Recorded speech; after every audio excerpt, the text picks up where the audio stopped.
I thought I'd jump into Le Mans Ultimate now that they have the LMP3 car and Silverstone. Thought it was a good time to try it out. It's been since April since I've driven an LMU, even though I drove that league for quite a bit. So I thought I'd give this a go, give it a look, see what it feels like, especially given the fact that I drove the LMP3 in the Matt Malone Patreon League, obviously at a very different type of circuit here at Silverstone. I wanted to get a sense of how the car feels different. Now, first lap in LMU is always a adventure. I'm taking it nice and easy here, given the fact that the tires are very slippery in LMU on the first lap. And looking around at the track looks gorgeous. Of course, Le Mans Ultimate is very good at creating really nice tracks that are very immersive. This car is notoriously difficult under braking because you get brake lockups. A little bit of brake lockup there. Using my gearbox to get the car to rotate a little bit on cold tires.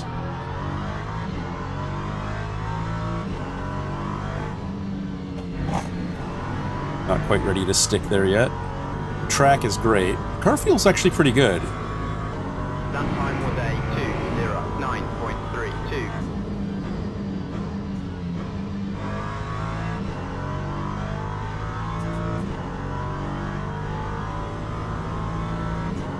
Better, not great, but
trying to discern what I think here.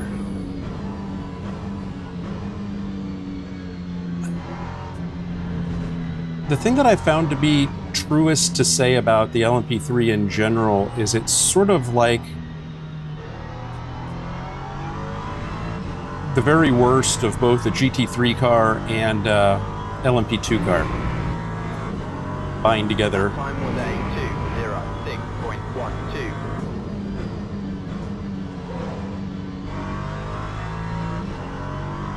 And so, regardless of what platform you're driving it on, you're going to have those characteristics bleed through. It's the reality of the car more than how any sim decides to depict it.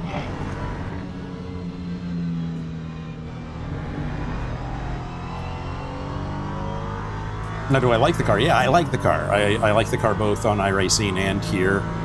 And I can't say I've driven it anywhere else, so can't speak to other sims.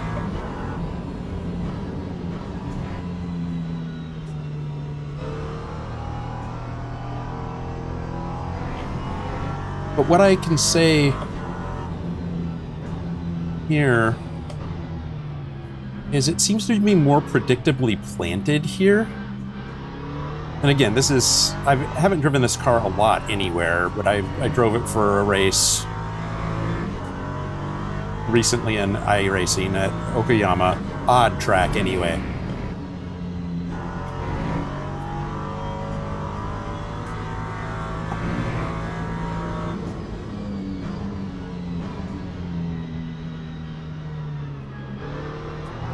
Ooh. That felt about like the LMP3.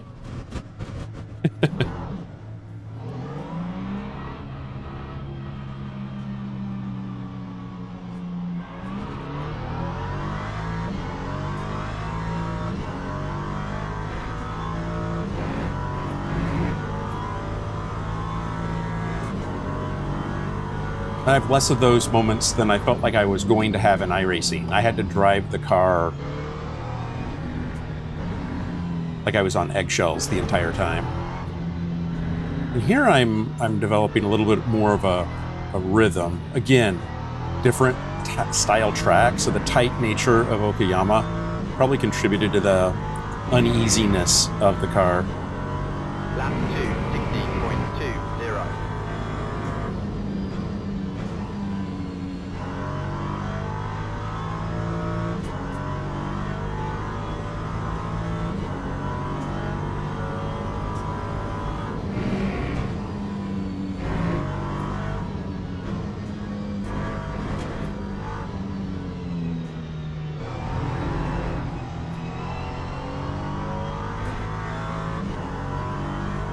In LMU, I'm feeling like I'm more confident in the fact that I can pitch the car a little bit more.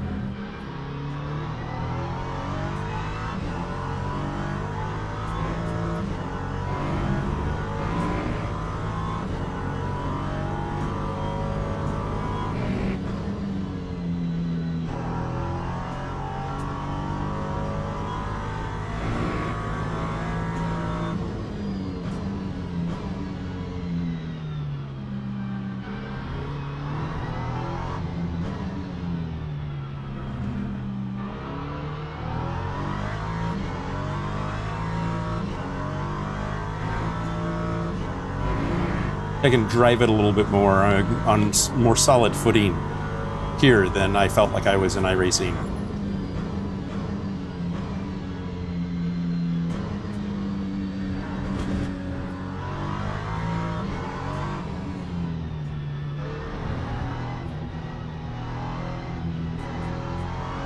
Now people are going to start to think that I'm an iRacing basher, and I am definitely not. I love iRacing. It was the sim that I actually started on. I mean, I played video games before, but real sims, iRacing was the first real one that I actually drove, and drove it a lot for a good 5 years. Not particularly well, but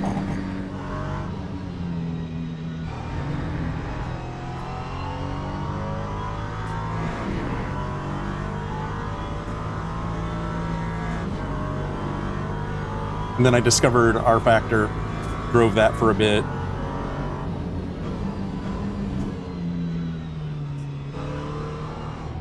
So R Factor and this are very similar, obviously.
I do like this track. I mean, the track is absolutely gorgeous. I can't say anything that hasn't already been said about the LMU tracks in general, but this is really nice. It's up to date. It shows like the new housing that's available on track, some of the new buildings.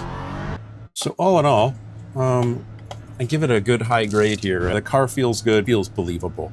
The thing that I like though is as you kind of get into lap 3, lap 4, it gets stickier, it feels like it's more planted. And I never got to the point where the car felt planted when I drove my race in iRacing. iRacing still has that weird thing where when you get understeer, or you get a situation where you kind of lose grip, it's not communicating anything in the wheel. It goes completely dumb. I've used the word numb in the past, and I don't know, maybe numb isn't the right word. It goes dumb. Like there's literally nothing. It's like you have force feedback, you feel the weight of the car going into the corner, and then all of a sudden that weight just goes completely away. That isn't how a real car drives on the road and on the track. I've driven cars on the track. I'm not a professional race car driver. I don't claim to be a professional race car driver, but I do know that even when you lose grip and you're in an understeer mode or you're, oversteering, the car is telling you something. Now, some of that's seat of pants, some of that's in your hands, but in a sim, you only have your hands to give you that feedback. So the sim has to communicate something when you're at that edge, because if it stops communicating to you when you need that feedback the most, all you have is your visual cues. Hope that's been interesting and useful. Take it all with a grain of salt. Drive it yourself. See what you think. Play around with it and enjoy it. And really, at the end of the day, drive the sim you enjoy. Drive them all. They're all fun. Hope you've enjoyed this, and thanks for joining, and I will definitely see you in the next one. Bye now.